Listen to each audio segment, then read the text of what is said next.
பத்திரிகை மற்றும் ஊடக நண்பர்களுக்கு வணக்கம். ஏற்கனவே கழகத்துடைய பொதுச் செயலாளர் போற்றுதலுக்குரிய எடப்பாடியார் அவர்கள் நடந்து கொண்டிருக்கின்ற சட்டமன்றத்தில் வேளாண் நிதிநிலை அறிக்கையில் இந்த அரசு கொடுத்த தேர்தல் வாக்குறுதியை நிறைவேற்ற வேண்டும். அப்படி நிறைவேற்றவில்லை என்று சொன்னால் இந்த அரசை கண்டித்து கண்டன ஆர்ப்பாட்டம் நடைபெறும் என்று அவர்கள் அரசை முன்பு ஒரு கோரிக்கை வைத்தார்கள். இந்த அரசு அதை நிறைவேற்றாத காரணத்தினால் எங்களுடைய கழகத்தினுடைய பொதுச் செயலாளர் அவர்கள் 14ஆம் தேதி தமிழகம் முழுவதும் ஆர்ப்பாட்டம் நடைபெறும் என்று சொன்னார்கள். இப்பொழுது நான் இங்கே கலந்து கொள்வதைப் போல ஒவ்வொரு மாவட்டத்துடைய வருவாய் மாவட்டத்தினுடைய தலைநகரில் எங்களுடைய கட்சியினுடைய தலைவர்களும் நிர்வாகிகளும் மாவட்ட செயலாளர்களும் தொண்டர்களும் கலந்து கொண்டிருக்கிறார்கள். தஞ்சையிலே மாண்புமிகு பொதுச் செயலாளர் அவர்கள் கலந்து கொண்டிருக்கிறார்கள் என்பதை தெரிவித்துக் கொள்கிறேன். இன்றைய ஆர்ப்பாட்டம் குறித்து தாவேக அமைச்சரிடம் நிருபர்கள் கேள்வி கேட்குறாங்க. அதுக்கு எந்த அதிமுக, எடப்பாடி அதிமுகவா, அவங்க எதுக்கு போராட்டம் பண்ணாங்கன்னா அவங்க கட்சிக்காரங்களுக்கே தெரியாது, அவர் கூட கொஞ்சம் பேர் தான் இருக்கிறாங்க, முதல்ல அவங்க கட்சியில் இருக்கிற பிரச்சனையை அவங்க வந்து பார்க்கட்டும் அப்படின்ற மாதிரி ஒரு கருத்தை சொல்லியிருக்காரு. ஒரு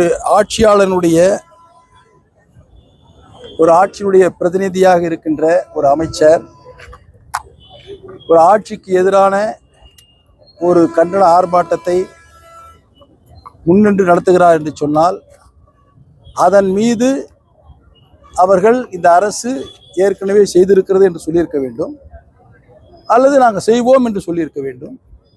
அதுதான் நீண்ட காலமாக அரசியல் அனுபவம் உள்ள தலைவர்கள் சொல்லுகின்ற கருத்து. நீங்கள் யாரை சொல்லுகிறீர்கள்? மின்துறை அமைச்சரை சொல்லுகிறீர்கள். அவருக்கு இந்த அரசியல் அனுபவமே கிடையாது. ஏனென்று சொன்னால் ஒரு கட்சியில் அவர் நிலையான ஒரு உறுப்பினராகவே இல்லை. ஒரு கொள்கை இல்லாத மனிதர்.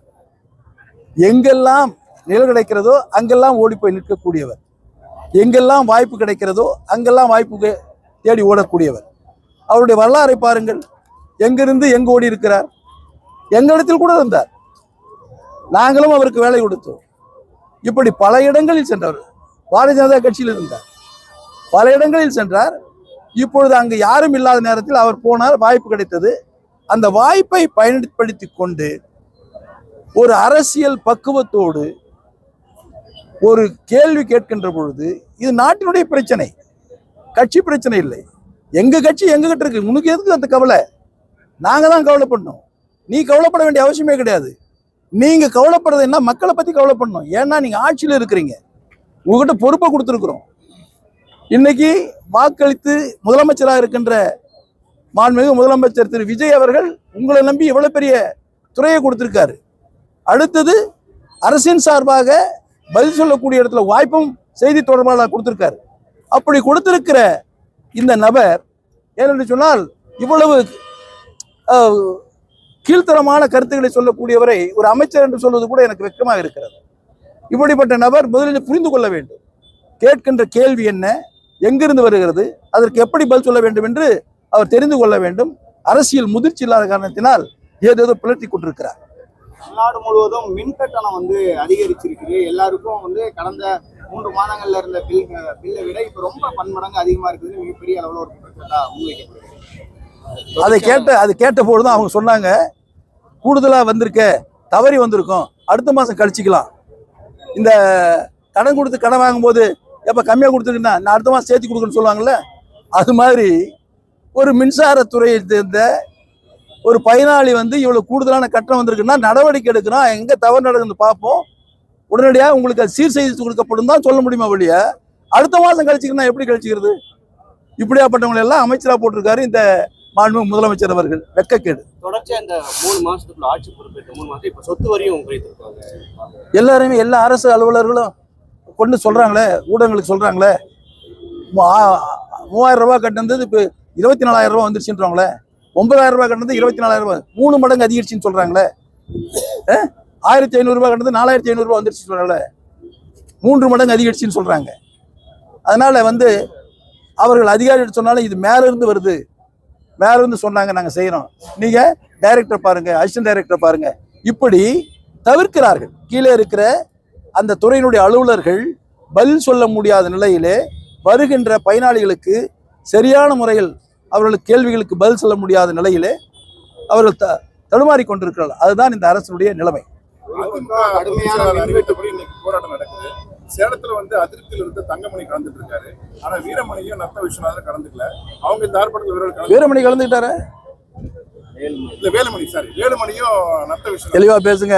கலந்துக்கிறவரை விட்டுறீங்களா? கன்ஃபியூஸ் ஆகக்கூடாது. ஏன்னா தெளிவா எங்களோட நீங்க தான் தெளிவா இருக்கணும். சரி சொல்லுங்க பிரதர். இல்ல தங்கமணி சேலம் ஆர்ப்பாட்டத்தில் கலந்துக்கிட்டாங்க. ஆமா. ஆனா வேலுமணியும் நத்த விஸ்வநாதனும் இன்னும் கலந்துக்கல. அவங்க அதிருப்தியில் இருக்காங்களா இல்ல விரைவில் மனம் மாறி அதிமுக வருவார்? இல்லை, அவர்கள்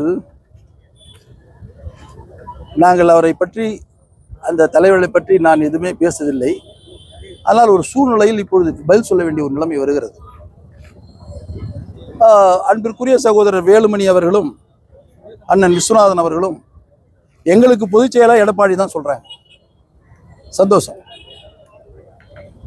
எங்களுக்கு பொதுச் செயலாளர் எடப்பாடி தான் சொல்லும் போது அப்போ பொதுச் செயலாளர் சொல்றதை நாங்கள் கேட்கணும்ல. புரட்சி தலைவி அம்மா அவர்கள் பொதுச் செயலாளர் இருக்கும்போது ஒரு உத்தரவு போட்டா இது மாதிரி நாங்கள் பொது வெளியில் நாங்கள் கேட்க மாட்டோம் அப்படின்னு சொல்றதுக்கு எங்களால் முடியுமா?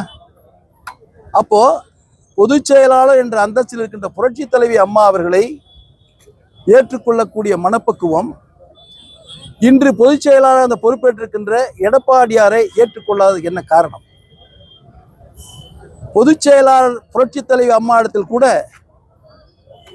எதையாவது கருத்து சொல்ல வேண்டும் என்றால் பயந்துதான் நாங்கள் சொல்ல வேண்டி இருக்கும். ஆனால் புரட்சி தலைவி அம்மா மறைவுக்கு பின்பாக பல்வேறு சோதனைக்கு பின்பு முதலமைச்சர் பொறுப்பேற்ற எடப்பாடியார் அவர்கள் அந்த அமைச்சரவையில் திரு வேலுமணி அவர் இருக்கிறார், திரு தங்கமணி அவர்களும் இருக்கிறார்கள். இவர்கள் எல்லாம் நீங்கள் பார்ப்பீர்கள் என்று சொன்னால் அவர்கள் அருகாமையிலிருந்து அந்த 4 ஆண்டு காலமும் அந்த ஆட்சியை நடத்துவதற்கு இவர்கள் உடனிருந்திருக்கிறார். எல்லா வகையிலும் அவர்கள் பக்கமாக இருந்து ஆட்சியினுடைய அதிகாரத்தை சுவைத்திருக்கிறார்கள். அப்படி அந்த 4 ஆண்டு காலம் அவரை ஏற்றுக்கொண்ட திரு வேலுமணி அவர்கள், 4 ஆண்டு காலம் ஏற்றுக்கொண்ட திரு விஸ்வநாதன் அவர்கள், இன்னும் சிலர் இப்பொழுது ஏற்றுக்கொள்ளவில்லை என்று என்ன சொன்னால் என்ன காரணம்? அப்படி என்றால் அவர்கள் மனதில் ஏதோ ஒரு எண்ணம் இருக்கிறது. அந்த எண்ணம் அவர்களை இப்படி இயக்கிக் கொண்டிருக்கிறது. இப்படி பொதுவெளியில் கழக பொதுச் செயலாளரை இவர்கள் விமர்சனம் செய்வதை கழக நிர்வாகிகளும் இந்த இயக்கத்தை தாங்கி பிடித்துக் கொண்டிருக்கின்ற ஆணிவேர்களாக இருக்கின்ற அன்பிற்குரிய கழக தொண்டர்களும் இவர்களை எப்படி ஏற்றுக்கொள்வார்கள்? எந்த சூழ்நிலையில் இவர்களை ஏற்றுக்கொள்வார்கள்? இந்த இயக்கத்தை பலவீனப்படுத்த வேண்டும் என்பதற்காக இவர்கள் ஒவ்வொரு கருத்தையும் சொல்லுகின்ற பொழுது வேதனையாக இருக்கிறது. இப்பொழுது அமைச்சர் என்ன சொல்லுகிறார்? நேரடியாக நம்முடைய ஆர்ப்பாட்டத்திற்கு அவரால் பதில் சொல்ல முடியவில்லை. நமக்குள்ளே இருக்கின்ற கருத்து வேறுபாடுகளை முன்னிறுத்தி அவர் நம்மை கேவலப்படுத்தி கொண்டிருக்கிறார். அப்படி அவர் கேவலப்படுத்துவதற்கு யார் காரணம்? தயவு செய்து என்னுடைய அன்பு சகோதரர்கள், என்னோடு இருக்கின்றவர்கள், நானும் உரிய மரியாதை கொடுக்கின்ற அன்பு சகோதரர் வேலுமணி, மரியாதைக்குரிய அண்ணன் அத்தம் விஸ்வநாதன் அவர்கள் எல்லாம் மிக மரியாதையோடு நான் பார்க்கின்றவன், எப்பொழுதும் பார்க்கின்றவன். இனி எந்த சூழ்நிலையில் அவர்கள் எண்ணம் நிறைவேற வேண்டும் என்று போராடி கொண்டிருக்கிறார்களோ அந்த எண்ணம் ஒருவேளை நிறைவேறினால்தான் அவர்கள் மனது அமைதியாகுமோ என்று சொன்னாலும் கூட அப்பொழுதும் நான் அவர்களை மதித்துக் கொண்டிருப்பேன். தொடர்ந்து தாவேக அரசு பொறுப்பேற்றதிலிருந்து முதல்வர் பங்கேற்கக்கூடிய அந்த அரசு நிகழ்ச்சிகளை புது ஊடகங்களுக்கு அனுமதி வழங்கப்படுறதில்லை. அது குறிப்பாக திருச்சி ஆகட்டும், நேற்று முரளிட்ட மாவட்டம் ஊடகங்களுக்கு அனுமதி மறுக்கப்படாமல் அவங்க வெளியேற்றுறாங்க. எதை மறைப்பதற்கான இந்த தாவேக அரசு செயல்படுறதுக்கான? மறைப்பதற்காக இல்லை, எதையும் மறைப்பதற்காக இல்லை. ஆணவத்தின் உச்சம். நாம் எவ்வளவு பெரிய தலைவர், நம்ம இவர்களெல்லாம் கேள்வி கேட்டு இவர்களுக்கெல்லாம் பதில் சொல்லி கொண்டிருக்க வேண்டுமா? இவர்கள் போட்டாதான் நம்ம செய்தி வருமா? அது ஆணவத்தின் உச்சம். ஏன் அந்த ஆணவம் வருகிறது என்று சொன்னால் அனுபவமின்மை. சினிமா துறையிலேயே நடித்து கொண்டு சினிமாவிலே ஒரு உயர்ந்த இடத்துக்கு வந்த காரணத்தினால் அங்கே இருக்கின்ற தயாரிப்பாளரானாலும் சரி, இயக்குனரானாலும் சரி, ஒளிப்பதிவாளரானாலும் சரி, வசன கர்த்தாக்களானாலும் சரி, இவர் வந்த உடனே எழுந்து மரியாதை கொடுத்து இவர் சொன்னதெல்லாம் கேட்கிறார்கள் அல்லவா? அதை போலவே ஆட்சிக்கு வந்த பின்பும் நமக்கு அந்த மரியாதை இருக்கும் என்று அவர் எதிர்பார்த்து கொண்டிருக்கிறார். நல்லதுதான். இவர் நடவடிக்கையை பொறுத்து அந்த மரியாதை கூடும். அந்த நடவடிக்கையை பொறுத்து மரியாதை கீழே இறங்கும். தமிழகத்துல அதிமுக என்டிஏ கூட்டணி இன்னும் தொடர்ந்து. தமிழகத்துல பாரதிய ஜனதாவும் அதிமுக கூட்டணி இன்று இருக்காங்க. உங்களுக்கு என்ன சந்தேகம்? திமுக சமீப காலமாக வந்து பாஜகவோட அதிக நெருக்கம் காட்டுறது ஒரு சூழல் நிலவுது. எங்க வருது? எங்க நெருக்கம் காட்டுறாங்க? கூட சபாநாயகர் தேர்தல் கனிமொழி கலந்துருக்காங்க. கடந்த காலங்கள்லாம் புறக்கணிச்சவங்க கலந்துட்டு இருக்காங்க. ஒரு இணக்கமான சூழலை நோக்கி திமுக நகருது. அவர் ஆட்சியில் இருந்தால் நேரடியாக எதிர்த்துக்கொண்டே இருக்க வேண்டும். இப்பொழுது ஆட்சியில் இல்லை. ஆட்சியில் இல்லாத காரணத்தினால் ஒரு தவறில்லை. ஒரு நாடாளுமன்ற உறுப்பினர், நாடாளுமன்றனுடைய அவையினுடைய தலைவர் ஒரு நிகழ்ச்சிக்கு அழைக்கிறார் என்று சொன்னால் அதில் கலந்து கொள்வது என்பது தவறு ஒன்றும் இல்லை. அந்த நாடாளுமன்ற தலைவர் கட்சிக்கு அப்பாற்பட்ட நிலையில் இருக்கின்றவர், எந்த கட்சியும் சேராதவர். அப்படி எந்த கட்சியும் சேராத ஒரு தலைவர் தனக்கு கீழே தன்னோடு பணியாற்றி கொண்டிருக்கின்ற சக நாடாளுமன்ற உறுப்பினரை அழைக்கின்ற பொழுது அவர் செல்வது என்பது இயல்பு. நீங்கள் அது அரசியல் சாயம் பூசுவது என்பது தவிர்க்க வேண்டும் என்று கேட்டுக்கொள்கிறேன். ஆட்சிகளிலுமே வந்து அரசு ஊழியர்களுக்கு, விவசாயிகளுக்கு பல்வேறு சலுகைகள் அறிவிச்சிருக்கீங்க. கடந்த தேர்தலில் வந்து தாவேகா வந்து ஒரு தேர்தல் எடுத்து சொன்னாங்க, விவசாய பயிர்களுக்கு தள்ளுபடி செய்யறோம், அரசு ஊழியர்களுக்கு பழைய பென்ஷன் திட்டத்தை கொண்டு வரணும். ஆனா அதுக்கு நேர்மாறாக வந்து பழைய பென்ஷன் திட்டமும் கொண்டு வரல. கடந்த ஆட்சியில் கொண்டு வந்து அசூரன்ஸ் பென்ஷன் திட்டத்தையும் கேன்சல் பண்ணி அதுக்கான நிதி ஆதாரத்தை ரத்து பண்ணிட்டாங்க. ஒட்டுமொத்தமா விவசாயிகள், அரசு ஊழியர்கள் இந்த அரசு நம்பி வாக்களிச்ச நிலைமை ஏமாற்றத்தில் நிலை இருக்கு. அரசு எதை நோக்கி போகுது? எல்லோரையும் இந்த அரசு ஏமாற்றிக் கொண்டிருக்கிறது. எல்லோரையும் நீங்கள் பாருங்கள், கொடுத்த வாக்குறுதி எது என்று சேர்த்தாலும் நீங்கள் அரசு அலுவலர்கள் கொடுத்த வாக்குறுதியை நிறைவேற்றவில்லை, அரசு அலுவலரை ஏமாற்றி விட்டார்கள். அதே போல விவசாயிகளுக்கு கொடுத்த வாக்குறுதியை நிறைவேற்றவில்லை, விவசாயிகளை ஏமாற்றி விட்டார்கள். குடும்ப பெண்களுக்கு வாக்குறுதி கொடுத்தார்கள், அதையும் நிறைவேற்றவில்லை, குடும்ப பெண்களை ஏமாற்றி விட்டார்கள். மாணவர்களுக்கு, படித்த பட்டதாரி மாணவர்களுக்கு 4000 ரூபாய் கொடுத்தேன் என்று சொன்னார்கள், இந்த நிதிநிலை அறிக்கையில் வரவில்லை. அந்த படித்த மாணவர்களை ஏமாற்றி விட்டார்கள். டிப்ளமோ படித்த மாணவர்களுக்கு 2500 ரூபாய் கொடுத்தேன் என்று சொன்னார்கள், அதுவும் கொடுக்கவில்லை, அதையும் ஏமாற்றி விட்டார்கள். இப்படி எல்லா வகையிலும் என்னென்ன வாக்குறுதிகள் கொடுத்தார்களோ அந்த வாக்குறுதிகள் ஒன்று கூட நிறைவேற்றவில்லை. ஒன்று கூட நிறைவேற்றாமல் அரசு அதிகாரிகள் சொல்லுகின்ற கருத்தை ஏற்றுக்கொண்டு சட்டமன்றத்திலே பேசிக் கொண்டிருக்கிறார். அவ்வளவுதான். அவர்களுக்கு ஒரு ஆட்சிக்கு வந்த பின்பு அந்த ஆட்சியின் வாயிலாக இந்த அரசை இந்த முதலமைச்சர் நடத்தவில்லை, இவருடைய கொள்கையின் அடிப்படை நடத்தவில்லை, இவருடைய சிந்தனையின் அடிப்படை நடத்தவில்லை. இவர் இந்த கட்சியினுடைய கொள்கை, கோட்பாடுகள், தேர்தல் வாக்குறுதிகள் என்று சொன்னாரே, அந்த தேர்தல் வாக்குறுதிகளை முன்னெடுத்து இவர் ஆட்சி நடத்தவில்லை.